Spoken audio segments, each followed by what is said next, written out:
국민의힘 김성태입니다. 깊이 고민했습니다. 아쉽고 서운한 마음 지금도 달랠 길이 없습니다. 지난 2018년 이후 저의 정치 역정은 고난과 역경의 연속이었습니다. 기울어진 정치 지형에서 원내대표를 맡은 이후 저의 하루하루는 투쟁과 투쟁의 연속이었습니다. 그저 평탄하기만 했던 초재선 시절과 달리 저의 정치 일상은 격동에 휘말려 들어가지 않을 수 없었습니다.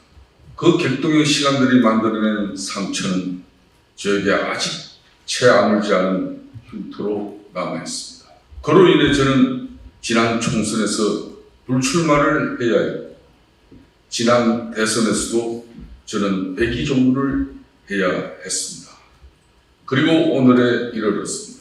여전히 아쉬운 심정 가는 길이 없지만 이제 우리 당의 시스템 공천 결과를 받아들이려 합니다. 당의 결정을 겸허히 수용합니다. 당과 민주주의에 대한 헌신과 기여로 답해 주신 한동훈 위원장께 심심한 감사의 말씀도 전합니다. 저는 이제 물러서지만 이번 총선 우리 당의 승리를 위해 제가 할 수 있는 미력하나마 최선의 노력을 경주할 것입니다.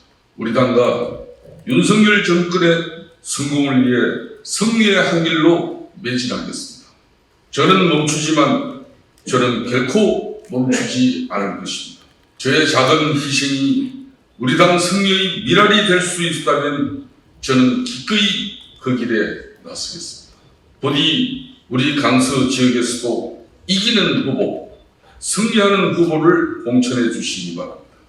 20여 년 강서에 뿌리내린 김성태의 정치가 우리 당 후보를 승리로 이끌어가는 자양분이 될 수 있도록 각별히 신경 써 주시기 바랍니다. 김포공항 고도 제한 완화, 중단 없는 마곡 개발, 방화동 금회장 이전, 임대주택 삶의 질 개선을 이시해 저 김성태가 힘써온 지역사업은 우리 당의 새로운 후보가 잘 이어가다 성공적으로 뒷마무리를 잘 해주시기 바랍니다. 저도 함께 돕겠습니다. 이제 물러서야 할 시간입니다. 저는 또 백의종군의 길을 택하지만 저는 언제나 여러분 곁에 남아있을 것입니다. 승리의 길에 여러분과 함께하겠습니다. 겉으로 지난 2019년 이른바 KT 사건 당시 일화 하나만 소개해드리겠습니다. 1심 무죄 판결 이후 2심 재판이 한참 진행되던 중 가을 무렵 당시 수사검사로부터 전화가 걸려와 개인적으로 미안한 감정을 전해온 일이 있었습니다. 저로서는 만감이 교차하는 순간이었습니다. 저는 지금도 그 진솔한 사과를 잊지 않고 있습니다. 두 번 다시는 이처럼 억울한 누명을 만들어 씌우는 정치 보복 수사는 건절되어야 할 것입니다. 저 자신은 물론이고 이로 인해 저의 가정조차 고통스러운 나날을 함께 보낼 수밖에 없었던 것에 저는 지금도 제 집사람과 그리고 딸아이에게 한없이 미안합니다.